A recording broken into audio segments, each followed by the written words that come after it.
Okay. అందరికీ నమస్కారం.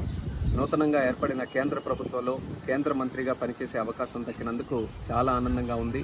మరి ఈ ఆనందానికి కారణమైనటువంటి ఎంతోమందికి నేను ధన్యవాదాలు తెలియజేసుకోవాల్సినటువంటి అవసరం ఉంది. అందులో ముఖ్యంగా ఈరోజు తలుచుకోవాల్సినటువంటి వ్యక్తి మా తండ్రి గారు స్వర్గీయ కింజరాపు ఎర్రన్నాయుడు గారు. ఆయన చనిపోయిన దగ్గర నుంచి కూడా నాకు నిరంతరం వెన్ను తట్టుతూ పైనుంచి ఆశీర్వాదం ఎప్పుడు కూడా అందిస్తూనే ఉన్నారు. అలాగే ముఖ్యంగా మరి నాన్నగారు చనిపోయిన దగ్గర నుంచి హక్కును చేర్చుకొని నాకు నిరంతరం గైడెన్సు, సపోర్టు అన్నీ ఇస్తున్నటువంటి మా అధినాయకుడు నారా చంద్రబాబు నాయుడు గారు, అలాగే నాకు సోదరుడు భావంతో చూస్తున్నటువంటి మా లోకేష్ అన్న గారు, అలాగే పవన్ కళ్యాణ్ గారు, అలాగే మన నరేంద్ర మోదీ గారు, మరి ముఖ్యంగా మా బాబాయ్ అచ్చెన్నాయుడు గారు, మా కుటుంబ సభ్యులు, మా అమ్మ, అలాగే మా సతీమణి అందరూ కూడా ఎన్నో త్యాగాలు చేసి ఈరోజు నేను 3 సార్లు గెలవడానికి కారణమయ్యారు.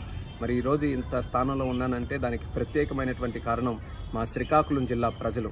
మీరు నా మీద చూపిస్తున్నటువంటి ప్రేమ